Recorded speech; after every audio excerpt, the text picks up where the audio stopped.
नमस्कार, आप देख रहे हैं डीडी न्यूज। आपके साथ मैं हूं गौरव श्रीवास्तव। तो चलिए बुलेटिन की शुरुआत करते हैं, लेकिन सबसे पहले नजर इस वक्त की हेडलाइंस पर।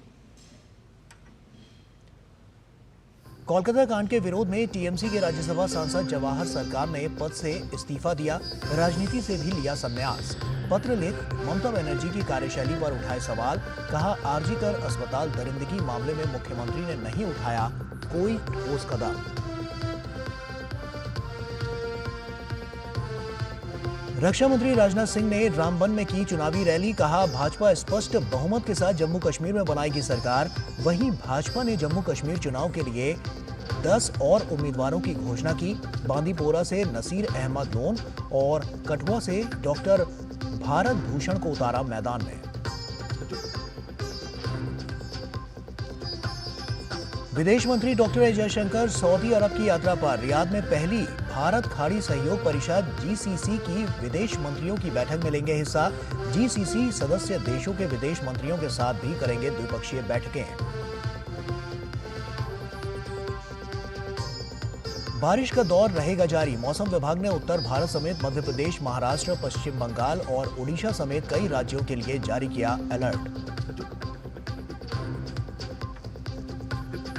और बेलारूस की आर्यन सबालेंका बनी यूएस ओपन महिला एकल वर्ग की चैंपियन। फाइनल में जेसिका पेगुला को दी मात, सबालेंका के करियर का तीसरा ग्रैंड स्लैम खिताब।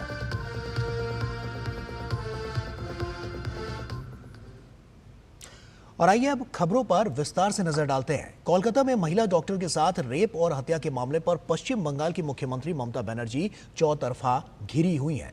ममता सरकार को अब इस मामले पर बड़ा झटका लगा है। टीएमसी के राज्यसभा सांसद जवाहर सरकार ने मामले पर ममता सरकार के रवैये पर सवाल उठाते हुए सांसद पद से इस्तीफा दे दिया है। इसके साथ ही उन्होंने सक्रिय राजनीति से भी संन्यास ले लिया है। अपने पत्र में उन्होंने लिखा, आरजीकर अस्पताल में हुई दरिंदगी को लेकर उन्हें उम्मीद थी कि सरकार कोई तुरंत बड़ा कदम उठाएगी, लेकिन उन्होंने कोई भी ठोस कदम नहीं उठाया। अब जो उन्होंने कदम उठाया भी है तो उसमें बहुत देरी हो गई है। उन्होंने कहा कि अब राज्य में शांति बहाल होनी चाहिए और दोषियों को सख्त सजा मिलनी चाहिए।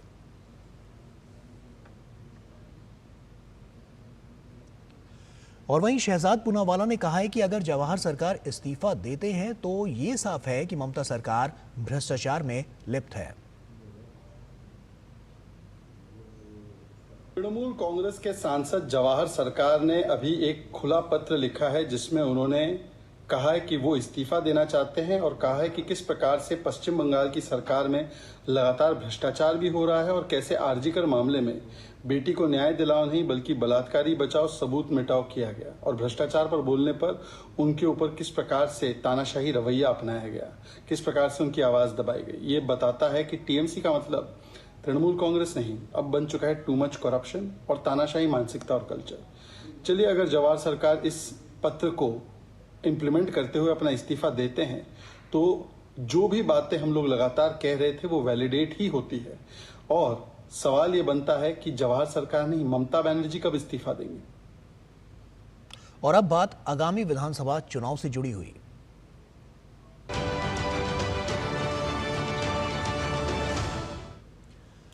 भारतीय जनता पार्टी ने जम्मू कश्मीर विधानसभा चुनाव के लिए अपने उम्मीदवारों की छठी लिस्ट जारी कर दी है। इस लिस्ट में कुल 10 उम्मीदवारों के नाम हैं। पार्टी ने कठुआ विधानसभा सीट से डॉक्टर भरत भूषण को चुनावी मैदान में उतारा है। इसके अलावा करना से इदरीस करनाही, हंदवाड़ा से गुलाम मोहम्मद मीर, सोनावारी से अब्दुल रशीद खान, बांदीपोरा से नसीर अहम लोन, गुरेज से फकीर मोहम्मद खान को टिकट दिया गया है। और वहीं RS पठानिया को उधमपुर पूर्व, कठुआ से डॉक्टर भरत भूषण, बिश्नाह से राजीव भगत, बाहू से विक्रम रंधावा और मढ़ से सुरेंद्र भगत को चुनावी मैदान में उतारा गया है। भाजपा सांसद रविशंकर प्रसाद ने उमर अब्दुल्ला की अफजल गुरु को लेकर की गई टिप्पणी पर कड़ी प्रतिक्रिया दी है। उन्होंने कहा कि उमर अब्दुल्ला की टिप्पणी आतंकवादियों के प्रति उनके नरम रुख को दर्शाती है। साथ ही उन्होंने कहा कि कांग्रेस की चुप्पी पर भी उन्होंने निशाना साधा है। दरअसल एनसीपी नेता उमर अब्दुल्ला ने कहा था कि अगर ये उनकी क्षमता में होता तो वो अफजल गुरु की फांसी को रोक देते। अफजल गुरु कौन था? बड़े बड़े आतंकवादी गतिविधियों में शामिल था कि नहीं, निर्दोष लोग मारे गए कि नहीं, षड्यंत्रकर्ता था कि नहीं, मामला ऊपर कोर्ट तक गया, सही पाया गया कि नहीं, रिव्यू हुआ, रात में लोगों ने फांसी रोकने के लिए दरखास्त दिया, मालूम है ना आपको। आज उसको लेकर सियासत हो रही है। तो उमर अब्दुल्ला, फारूक अब्दुल्ला करें, कांग्रेस पार्टी क्यों शांत है? कांग्रेस पार्टी क्यों शांत है? इसमें कितने हमले तो मनमोहन सिंह के राज में हुए थे कि नहीं हुए थे? तो कांग्रेस पार्टी भी शांत हो जाती है? यही है कांग्रेस पार्टी का चाल, चरित्र और चेहरा। तो मैं एक ही बात कहूंगा, कांग्रेस पार्टी अब कश्मीर बदल गया है। और वहीं छत्तीसगढ़ के उप मुख्यमंत्री अरुण साव ने कहा कि उमर अब्दुल्ला का यह बयान अलगाववादी मानसिकता को दर्शाता है। उनका घोषणा पत्र भी इसी ओर इशारा करता है। उमर अब्दुल्ला का ये बयान अलगाववादी मानसिकता को दर्शाता है। उनके घोषणा पत्र भी इसी ओर इंगित करते हैं। और ये दुर्भाग्य की बात है कि उमर अब्दुल्ला इस प्रकार से अलगाववादी मानसिकता की बात कर रहे हैं।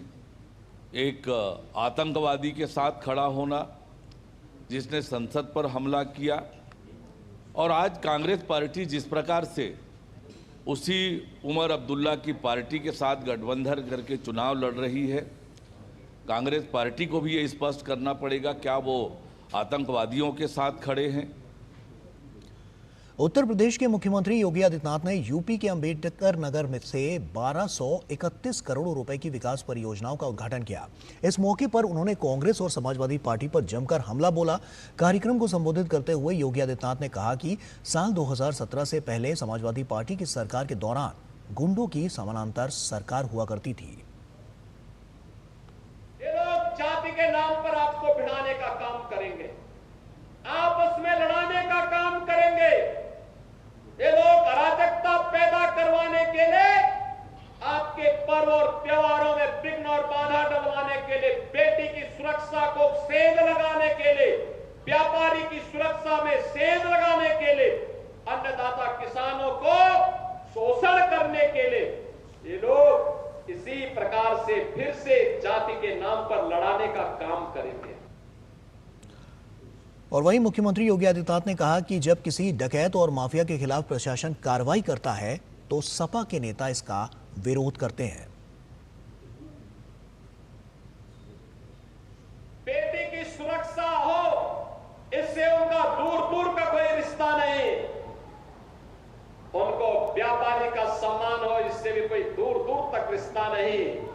और तो आप देखते होंगे जब उनके किसी एक माफिया शागिर्द को, किसी डकैत को जो पुलिस मुठभेड़ में मारा जाता है, जब मारा जाता है तो इनकी दुखती हुई नस पर जैसे पुलिस ने उंगली रख दी हो, तब ये चिल्लाने लगते हैं। थोड़ा पूछिए इन लोगों से क्या होना चाहिए था। क्या एक निषाद बेटी के साथ जो इन्होंने अयोध्या में, क्या समाजवादी पार्टी के नेता ने, क्या ये ठीक था? क्या एक निषाद बेटी की इज्जत के साथ खिलवाड़ समाजवादी पार्टी के लोग करते हैं? और आज अंतर्राष्ट्रीय साक्षरता दिवस मनाया जा रहा है। दुनिया भर में शिक्षा को बढ़ावा देने के लिए 8 सितंबर 1967 से इस खास दिन को मनाया जाता है। इस वर्ष की थीम बहुभाषी शिक्षा को बढ़ावा देना, आपसी समझ और शांति के लिए साक्षरता विषय को रखा गया है। भारत सरकार ने भी देश में साक्षरता दर को बढ़ाने की दिशा में अनेक प्रयास किए हैं। इस अवसर पर उपराष्ट्रपति जगदीप धनखड़ आज नई दिल्ली के विज्ञान भवन में कार्यक्रम में शामिल हुए। अपने संबोधन के दौरान उन्होंने कहा कि न्यू एजुकेशन पॉलिसी से मातृभाषा को बढ़ावा मिला है। उन्होंने कहा कि हमें एक व्यक्ति को साक्षर बनाने का संकल्प लेना चाहिए। हमें आज दृढ़ संकल्प करना चाहिए कि हम एक को जरूर लिटरेट करेंगे और 6 महीने में करेंगे ताकि साल में 2 कर पाए। थीम तो बहुत ही बढ़िया है, मल्टीलिंगुअलिज्म। दुनिया में भारत के मुकाबले कोई देश नहीं है। We are a unique nation when it comes to richness of language. I will appeal to states that have not adopted national education policy to rethink, revisit, because this national education policy is a game changer. This national education policy allows our youth to fully exploit their talent and energy, and it gives importance to all languages. और वक्त यहाँ पर एक छोटी सी break का है, जल्द हाजिर होते हैं।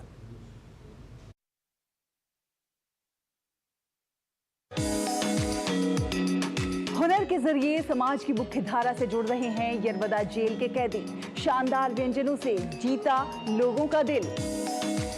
पंजाब में युवाओं ने चलाई नदी संरक्षण की मुहिम और उत्तराखंड में लोगों की मेहनत से स्वच्छता की नजीर बना एक खास गांव। होंगी और भी अच्छी खबरें, देखिए मेरे साथ गुड न्यूज जज्बा इंडिया का। जय राम रमारमणम, आस्था और भक्ति के सागर में हो जाए सराबोर। कुल पाए जन्म, प्रभु राम के दर्शन कर भक्ति में हो लीन। देखिए अयोध्या में श्री राम जन्मभूमि से रामलला की भव्य और दिव्य आरती का नित्य सजीव प्रसारण हर दिन सुबह 6 बजे डीडी न्यूज पर।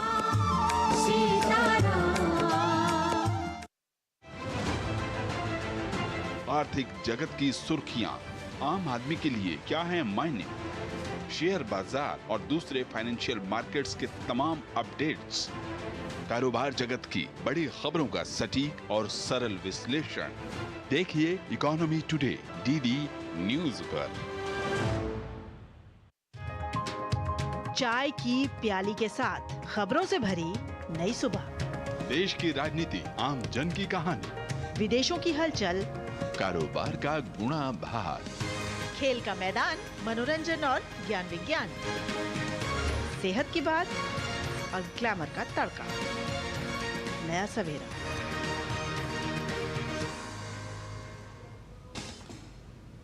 ब्रेक के बाद एक बार फिर से आप सभी का स्वागत है। टीएमसी के राज्यसभा सांसद जवाहर सरकार ने मामले पर ममता सरकार के रवैये पर सवाल उठाते हुए सांसद पद से इस्तीफा दे दिया है।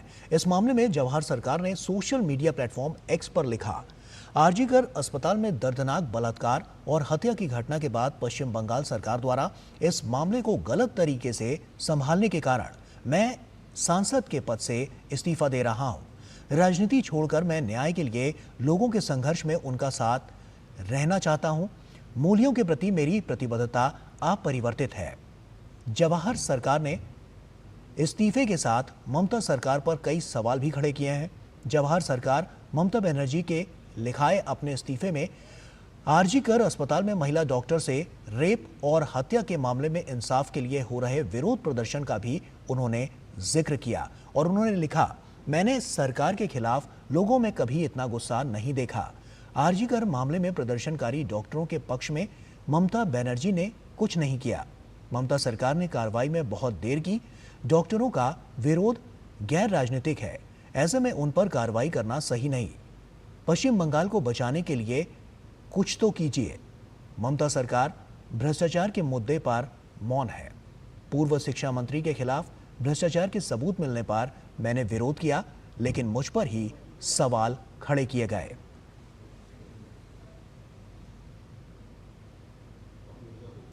और टीएमसी ने राज्यसभा सांसद जवाहर सरकार के इस्तीफे के बाद ममता बनर्जी सरकार पर भाजपा हमलावर है। पश्चिम बंगाल भाजपा के सह प्रभारी अमित मालवीय ने राज्य की मुख्यमंत्री ममता बनर्जी से इस्तीफे की मांग की है। उन्होंने लिखा है कि तृणमूल कांग्रेस के राज्यसभा सांसद जवाहर सरकार ने पार्टी में भ्रष्टाचार और आरजीकर रेप हत्या के मामले में लापरवाही का आरोप लगाते हुए इस्तीफा दे दिया। उन्होंने ममता बनर्जी पर आरजीकर रेप और हत्या मामले में कोलकाता पुलिस कमिश्नर के साथ मिलकर सबूत मिटाने का आरोप लगाते हुए उनका इस्तीफा मांगा। उन्होंने लिखा कि सीएम ममता बनर्जी और कोलकाता पुलिस आयुक्त के इस्तीफे के बिना स्वतंत्र जांच संभव नहीं है। अमित मालवीय ने ममता बनर्जी और कोलकाता पुलिस आयुक्त के पॉलीग्राफ टेस्ट की मांग करते हुए चेतावनी दी कि न्याय के लिए आंदोलन जारी रहेगा।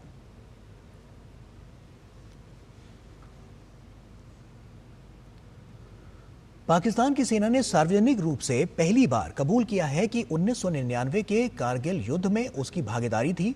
इस युद्ध में पाकिस्तान को करारी हार का सामना करना पड़ा था।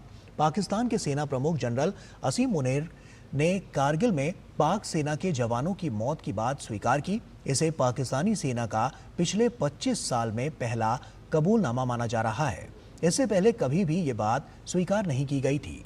इसके अलावा 1999 के कारगिल युद्ध के दौरान पाक सेना प्रमुख जनरल रहे परवेज मुशर्रफ ने खुद कई बार पाकिस्तानी सेना की भूमिका को स्वीकार किया था। पाकिस्तान शुरू से ही दावा करता आया है कि कारगिल युद्ध में कश्मीरी उग्रवादी शामिल थे, जिन्हें वो मुजाहिदीन बताता है। इस कारण वो कारगिल युद्ध में मारे गए अपने सैनिकों के शवों को लेने से भी इनकार कर दिया था, जिसके बाद भारत ने पूरे सैन्य सम्मान के साथ पाकिस्तानी सैनिकों का अंतिम संस्कार किया था।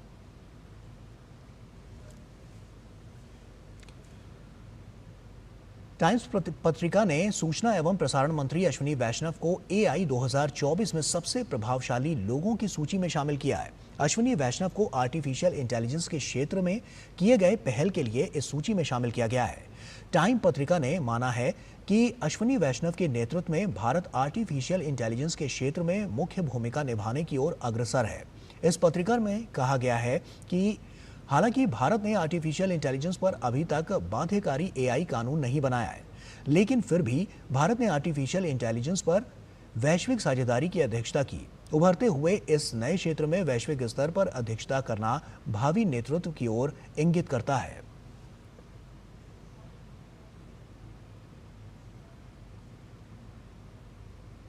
और CBI ने GST रिफंड घोटाला मामले में एक बड़ी कार्रवाई करते हुए 3 लोगों को गिरफ्तार किया है, जिसमें से एक सरकारी अधिकारी जो कि मुंबई के CGST अधीक्षक हैं और अन्य 2 लोग निजी व्यक्ति हैं। इसके लिए CBI ने एक ट्रैप बिछाया था, जिसमें 20 लाख रुपए लेने के आरोप में इन्हें गिरफ्तार किया गया है, जो कि अनुचित लाभ पहुंचाने के बदले 60 लाख रुपए रिश्वत की मांग में से दिए जा रहे थे। रिश्वत की 30 लाख रुपए की रकम कथित तौर पर हवाला के जरिए पहले ही पहुंचाई जा चुकी थी। इस कार्रवाई के बाद CBI ने मुंबई के CGST के 6 अधिकारियों समेत 8 आरोपियों के खिलाफ शिकायत पर मामला दर्ज किया है।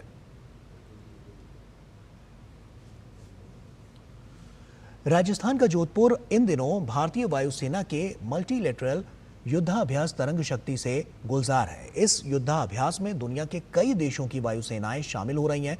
30 अगस्त से शुरू हुआ ये वायु अभ्यास 14 सितंबर तक चलेगा। युद्धाभ्यास तरंग शक्ति पर पेश है हमारी ये खास रिपोर्ट। भारतीय वायुसेना के तरंग शक्ति युद्धाभ्यास 2024 के ओपन डे पर भारतीय वायुसेना और अभ्यास में शामिल अन्य देशों की वायुसेनाओं ने अपना कौशल दिखाया। शो के दौरान सूर्य किरण एरोबैटिक टीम ने अपने कौशल का परिचय देते हुए सटीक उड़ान का एक शानदार प्रदर्शन पेश किया। युद्धाभ्यास के दौरान पायलटों ने अपने युद्ध कौशल और क्षमताओं से दर्शकों को मंत्रमुग्ध कर दिया। सूर्य किरण एरोबैटिक टीम के साथ सुखोई 30 MKI स्वदेशी लड़ाकू हेलीकॉप्टर प्रचंड ने भी दर्शकों को रोमांचित कर दिया। इंडियन एयरफोर्स को मिलाकर टोटल 8 देश आए हुए हैं जो मल्टीनेशनल एक्सरसाइज में पार्टिसिपेट कर रहे हैं। हम एक दूसरे के साथ कम्युनिकेशन बैरियर को तोड़ रहे हैं, एक दूसरे की टैक्टिक्स सीख रहे हैं, चाहे वो क्लोज कॉम्बैट में हो, चाहे वो BVR में हो। एक दूसरे की अंडरस्टैंडिंग बढ़ा रहे हैं। सारे लेसन्स हम एक दूसरे से सीख रहे हैं और अभी हमने काफ़ी सॉर्टीज फ्लाई की हैं एक दूसरे के साथ एंड अभी तक हमारा एक्सपीरियंस बहुत अच्छा रहा है। तरंग शक्ति युद्धाभ्यास के कारण इन दिनों जोधपुर का आसमान 3 रंग से रंगा हुआ नजर आ रहा है। युद्धाभ्यास में शामिल सभी देशों की सेनाएं एक दूसरे के साथ अपने अनुभव साझा कर रही हैं। ग्रुप कैप्टन सम्राट बताते हैं कि भारतीय लड़ाकू विमान तेजस हल्के लड़ाकू विमानों की श्रेणी में सर्वश्रेष्ठ प्रदर्शन करते हुए आत्मनिर्भर भारत का अद्भुत मिसाल पेश कर रहा है। हर मिशन से पहले सारे जो पार्टिसिपेंट्स होते हैं वो सारे मिलते हैं साथ में, मिशन की प्लानिंग होती है। मिशन उड़ने के बाद हम सारे फिर से साथ में मिलते हैं, मिशन की डिब्रीफ होती है जिसमें हम आपस में बात करते हैं और एक दूसरे की एक्सपीरियंसेस शेयर करते हैं, जिससे हमें सीख मिलती है कि आगे जाकर बेहतर कैसे बनना है। लर्निंग बहुत ही अच्छी रही है, जैसे मैं कह रहा हूँ बहुत कुछ सीखने को मिला है हमें बाकी एयरफोर्सेस से भी। तो आगे जाकर डेफिनेटली हमें बहुत हेल्प करेगा ये। वर्ष 1996 में गठित सूर्य किरण एरोबैटिक टीम दुनिया की बेहतरीन एरोबैटिक्स टीमों में से एक है। इस अनूठी टीम ने भारत में 500 से अधिक प्रदर्शन किए हैं। इसके अलावा विदेशों में भी कई प्रदर्शन किए हैं। तरंग शक्ति युद्धाभ्यास 2024 में इस टीम ने अपनी बेहतरीन और रोचक प्रदर्शन के दम पर ये साबित कर दिया है कि एक आधुनिक लड़ाकू विमान क्या कर सकता है। हमने सुखोई 30 के मैन्यूवरेबिलिटी देखी थी जो शुरुआत में हुई थी। उससे पहले हम लोग ने यहाँ पे अलग अलग जो एयरफोर्स के लोग आए थे उन लोग से हमने मुलाकात करी, उनके एयरक्राफ्ट जाने, उनके जो वर्क ट्रेडिशन होते वो सब देखा। उसके बाद में सूर्य किरण का ट्रेडिशनल जो हुआ, उसके बाद में अपना जो एलएच अपना प्रचंड है, और फिर उसके बाद में उसके साथ साथ ही जो LCH हुआ था उन सब के भी हम लोग ने एक्रोबैटिक्स देखे थे जो हमको बहुत ज़्यादा अच्छा लगा। सबसे अच्छा तो सुखोई का था, उसके जो मैन्यूवर्स थे बहुत बढ़िया लगे थे। और यहाँ पे जितने भी फ्लाइट्स, जितने भी जेट्स हैं दूसरे कंट्रीज़ के, बहुत बढ़िया है। तरंग शक्ति 2024 युद्धाभ्यास का पहला चरण अगस्त में तमिलनाडु में संपन्न हुआ था। भारत की सबसे बड़े बहुपक्षीय वायु अभ्यास तरंग शक्ति के पहले चरण में जर्मनी, फ्रांस, स्पेन और यूके की वायु सेनाएं शामिल हुई थीं। जोधपुर में तरंग शक्ति युद्धाभ्यास 2024 के तहत कई देशों की वायु सेनाएं अभ्यास कर रही हैं। इस वायु अभ्यास में अमेरिका, ऑस्ट्रेलिया और जापान सहित दूसरे देशों की वायु सेनाएं साथ मिलकर एयर टू एयर तथा एयर टू ग्राउंड ऑपरेशन में अपनी क्षमताओं का प्रदर्शन कर रही हैं। Bureau report, DD news. और नीति आयोग के सदस्य प्रोफेसर VK पॉल ने Indian society of transplant surgeon के उद्घाटन सम्मेलन को संबोधित किया। इस अवसर पर उन्होंने भारत में प्रत्यारोपण करने वाले सर्जन्स की बढ़ती आवश्यकता पर बल देते हुए कहा कि विकसित भारत की दिशा में तेजी से आगे बढ़ते हुए देश में ट्रांसप्लांट सर्जरी से जुड़े इंफ्रास्ट्रक्चर और प्रशिक्षित सर्जन्स की आवश्यकता है। इसके लिए निजी अस्पतालों के साथ ही सरकारी अस्पतालों को भी अपने स्तर पर प्रयास तेज करने होंगे। भारत के पास इस क्षेत्र में टैलेंट की कोई कमी नहीं है। Eventually we will have specialized organ transplant departments and centers. That's the goal that we work with. Let's have that kind of an arrangement for centers of excellence, for INIs and so on. Lekin to begin with, there's so much potential among our esteemed surgeons that if we give the right opportunity, the right training, right exposure, and help them build infrastructure that is required and help them build teams, I think that would make an immediate difference, and that should be a priority number one. Indian society of transplant surgeon सरकारी और निजी क्षेत्र में कार्यरत surgeons की एक नई समिति है जिसका उद्देश्य शिक्षण प्रशिक्षण के जरिए मांग के अनुरूप प्रशिक्षित ट्रांसप्लांट सर्जन्स तैयार करना है। समिति की कोशिश केंद्र सरकार के साथ मिलकर ट्रांसप्लांट सर्जरी पर एक नया पाठ्यक्रम तैयार करने की है। इस सोसाइटी का मेन पर्पस है कि हम इंडिया में और ट्रांसप्लांट सर्जन्स कैसे ट्रेन करें। गवर्नमेंट सेक्टर में ट्रांसप्लांट बहुत कम हो रहे हैं, तो वो गवर्नमेंट सेक्टर में और कैसे इसको बढ़ाया जाए। जैसे डॉक्टर पॉल ने बताया कि हम 60 मेडिकल कॉलेजेस को ट्रांसप्लांट करने के लिए इंफ्रास्ट्रक्चर के लिए सपोर्ट करेंगे, बजट सपोर्ट करेगी गवर्नमेंट ऑफ इंडिया। तो वही सोसाइटी का मेन पर्पस है कि गवर्नमेंट के साथ कैसे इंटरेक्ट किया जाए, कैसे इस प्रोग्राम को आगे बढ़ाया। प्रधानमंत्री नरेंद्र मोदी ने लखनऊ में एक इमारत हादसे में जान गंवाने वाले प्रत्येक मृतक के परिजनों को 2 लाख रुपए की अनुग्रह राशि देने की घोषणा की है। पीएमओ ने अपने सोशल मीडिया एक्स पर लिखा कि उत्तर प्रदेश के लखनऊ में एक इमारत दुर्घटना के कारण लोगों की मृत्यु दुखद है। उन लोगों के लिए प्रार्थनाएं जिन्होंने अपने प्रियजनों को खो दिया। घायलों के शीघ्र स्वस्थ होने की कामना। प्रत्येक मृतक के परिजनों को PMNRF से 2 लाख रुपए की अनुग्रह राशि दी जाएगी। घायलों को 50,000 रुपए दिए जाएंगे। और अब बात करते हैं पेरिस पैरालंपिक से जुड़ी हुई।